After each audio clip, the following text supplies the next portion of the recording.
Sheriff Joe Arpaio, recently convicted of criminal contempt of court. When asked about that, here's what Sarah Huckabee Sanders said. Pardon, Joe Arpaio? I know that that's a question that you guys have asked a lot today. I can tell you that there will be no discussion of that today at any point, and no action will be taken on that front at any point today.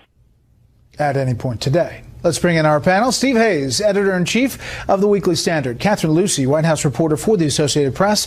And Matt Schlapp, contributor with The Hill. Okay, Catherine, the White House is kind of coming off of this speech about Afghanistan, largely getting praise, especially within the Republican Party, and now sets up another campaign-style rally that people are going to be paying attention to. Absolutely. And people from both sides of the aisle, you're seeing protesters are showing up there, supporters want to come. But I think the big question going into it tonight is what we're going to see from the president and what style we're going to see. Last night we saw a very straight performance. He was very focused. He was very calm. He was focusing on teleprompters. But a Trump campaign rally can be a very different thing, as we all know. So, I mean, we know the sheriff question seems to be settled for today, but, does he take shots at Republican lawmakers? Does he take a shot at John McCain? But, does he reignite some of the rhetoric that has gotten him into trouble? I mean, I think those are the questions that we're all really thinking about going into this. And the former House Speaker Newt Gingrich had similar thoughts about tonight. Take a listen. It'll be fascinating to watch because he's clearly in transition. He has a very presidential speech to a veterans organization tomorrow, and so he's right now in the balance. Does he go back to a much more divisive, angry rhetoric tonight, or does he stick with this presidential style, which last night gave him enormous positives? My hope would be that he will sidestep Senators McCain and Flake. He's going to need both of them this fall in terms of the agenda. This is not a place to pick a fight. All right, so what about that? I mean, Senators Flake and McCain won't be there tonight, right, Matt. He's not one to pull punches, though, this president. No, he's not, and I think we do know the tone will be much different from last night. It is a rally. He enjoys these rallies, and I do think sometimes the president gets caught up in the spontaneity of the moment. So I don't know if anybody on that plane knows what exactly he's going to do. I think it's a good admonition from Speaker Gingrich to remember this fall is going to be brutal on the legislative front. The debt limit, a potential big, massive shutdown of government, fight over border wall. We're still talking taxes and health care on top of that. He does need to use his charm in the Senate, but boy, it's quite strange for a sitting Republican senator to write an entire book indicting a Republican president. That is several bridges too far for most Republicans. Perhaps even more strange is the Republican president to go after the Republican Senate Majority Leader. The last time he was asked about Senator McConnell was Tuesday at that press briefing that was covered for a lot of other reasons. Can you talk about your relationship with Senator McConnell? I just want him to get repeal and replace done. Senator McConnell considered stepping down as Majority Leader? Well, I'll tell you what, if he doesn't get repeal and replace done, and if he doesn't get taxes done, meaning cuts and reform, and if he doesn't get a very easy one to get done, infrastructure, if he doesn't get them done, then you can ask me that question. Steve, take a look at the New York Times. They're just out with this piece that says Trump and McConnell locked in a Cold War threatening the GOP agenda. This is the quote. The relationship between President Trump and Senator Mitch McConnell, the majority leader, has disintegrated to the point that they have not spoken to each other in weeks.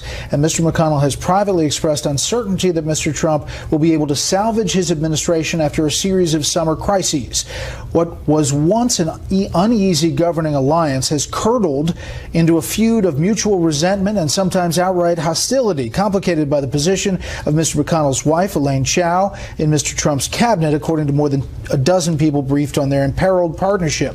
Angry phone calls and private bad-mouthing have devolved into open conflict, with the president threatening to oppose Republican senators who cross him and Mr. McConnell mobilizing to their defense. That is quite a paragraph, but I wanted to read it because it is quite a scene here in Washington. It's an incredible piece of reporting that reflects an incredible series of developments. I mean, you just never see this with a Republican president and a Republican Senate Majority Leader in open combat. I mean, the comments of the people quoted in that piece on the record, no doubt were talking with the blessing of their principles. So this is just basically open warfare between Mitch McConnell and Donald Trump. I think Matt makes a very interesting and relevant point. I mean, the president's going to need Mitch McConnell and at least some kind of relationship there in order to get things done this fall. There's a lot that needs to get done. There are things that have to get done. There are things that the president wants to get done, like tax reform or tax cuts and what have you.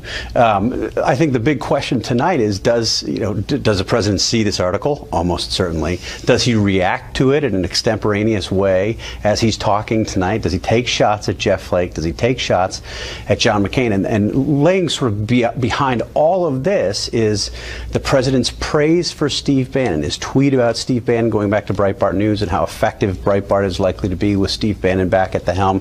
His comment, again, that we talked about last night to my colleague Peter Boyer, suggesting that he was encouraging Steve Bannon to take on the Republican establishment. I mean, you have a situation going into this very consequential fall where you could see this open warfare grow rather than shrink. I mean, just to put a cap on that, the president tweeted about Senator Flake praising a potential primary opponent, Catherine, but then now just today, the Senate leadership ad that Senate Majority Leader McConnell overseas sent out an ad back, kind of going after that potential primary opponent, Kelly Ward. Yeah, they're sending a message. I mean, and this speaks to the broader conflict, these tensions within the party. But Republican senators aren't just going to let the president insult anyone in the Senate. They're just not going to do that. They're not going to continue to let that happen. And I think that's what you're seeing here. And what you saw this morning. But Jeff Flake writes a book. I mean, we got to put this in context. Sure. And the fact that you have a Senate Majority Leader fighting with a president in their own party, I've seen that. Now, you're right that it's unusual that it's so public, but are these hostilities always there? They're always there. What's different in the era of Trump? When you have private hostilities, they often become public hostilities. All right, and quickly. And the backdrop is that they're getting very little done. Yeah, I mean, right now. They've yet to get the legislative in the soundbite you played, Trump was very clearly leaving open the possibility that he could favor pushing Mitch McConnell aside, which is not something you see. Or he's pushing Republicans to the fact that if they don't get these major things done, guess what? We're all sunk. The president and the Republicans. If you don't get stuff done, why do you need to be there? True, but you've seen this public pressure, I think, backfire on him several times, whether you're talking about the pressure on Lisa Murkowski, the pressure Jeff Flake is at less than 20% in the state of Arizona. Let's really look at the position of these individual senators in their state. It is not strong. We can do better if we work together. I agree with that. Well, I was going to talk about other things in the next panel, but we're going to continue this discussion because I want to talk about the border and immigration as well, and obviously out in Arizona. And one of the things that will be talked about, of course, will be immigration. On that front, the administration does have a positive story to tell. Just take a look at some of the stats on illegal border crossings from January to July 31st. The U.S. Border Patrol apprehending 126,000, more than that individuals illegally attempting to cross the border, 46% decrease from the same 7-month period in 2016. You have 62,687 Mexican foreign nationals apprehended, and there you see 14,000 unaccompanied alien children apprehended, 54% decrease. This comes as a story, Catherine, that perhaps there is some movement on immigration and that the so-called dreamers, that there may be some sort of deal in the works to negotiate with Congress on a bigger immigration package. We've heard that before from this White House. Is this becoming more of a reality? You know, I'm not sure. We've heard conversation like this before, and it, you know, as we've been discussing in the previous segment, it often doesn't go all the way with this White House. There's been a lot of difficulty in closing many of these deals, and this is a very thorny issue. But I do think there's obviously a lot of interest in this White House in trying to do something. This is a signature issue for this president. He, campaigned very heavily on this. He would really like to see a win, I think, on this, and I'm sure we'll hear him talk more about this tonight going into the speech. Is that possible? Could he get his wall and the funding by doing some kind of big deal, even though he makes his base upset on at least one element of that? It's hard for me to see us getting there. I'd like to see us come together on some of these big questions, but I think wall funding is a massively important thing for him. And I do think the Democrats are going to be able to hold him to a high price to get it because he's got to have it. Steve? Yeah, I think we were always headed towards some kind of a large immigration package, some kind of comprehensive immigration reform. You've heard from President Trump and his advisors, him backing off of some of his arguments that he made during the campaign about DACA and the Dreamers and other things. But Matt's right. I mean, if you're President Trump, you need the wall, or you need something that you can call a wall. You need something you can point to as a wall, whether it's physical or what have you, or whether it has solar panels or not. You need something that you can say as a wall. I think he can point to the statistics that you cited as you opened the segment as success. I mean, this is really a testament to the power of presidential rhetoric and the use of the bully pulpit. This is what Donald Trump had said. He's made it clear that he's going to continue, at least on the enforcement side of things, even if he's open to easing up on the other parts of the immigration plan. So, Catherine, what does the White House think is realistic for the fall, do you think? You know, we're coming off a pretty terrible summer, I think, by anyone's assessment. They have not been able to successfully move on health care, and there's a lot of big things I think as we were discussing, that they would like to do and that they have to do. You know, there's issues around the debt ceiling.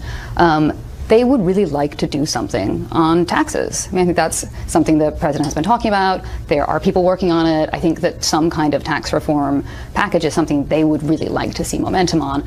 But again, as these inter-party tensions continue, as other things stack up, I mean, it gets harder and harder for them to move the ball. That is the sentiment, but, you know, these senators and congressmen need wins too. They do. They need a W to take home.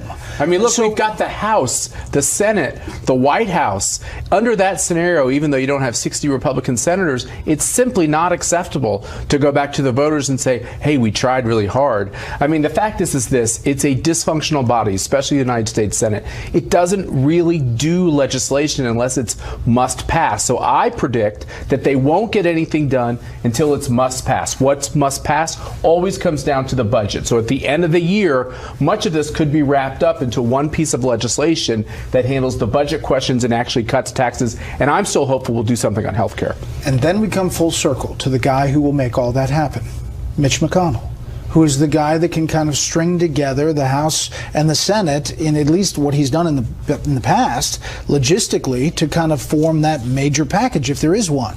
So is there a mending of the ways with Senator McConnell? Well, I mean, you could imagine it going one of two ways. Either there's a mending of the ways and there's some kind of public and private rapprochement between Donald Trump and Mitch McConnell, or Mitch McConnell becomes sort of hard-headed about it and says, look, I need to do this for my members. I want to have more Republicans elected in 2018. The map looks pretty good for Republicans. If I can push some of these things through and just put them on Donald Trump's desk, with Paul Ryan doing the same in the House, and say, Mr. President, sign this. He puts the pressure on Donald Trump. The noose fits two necks. We leave it there. Panel, thank you.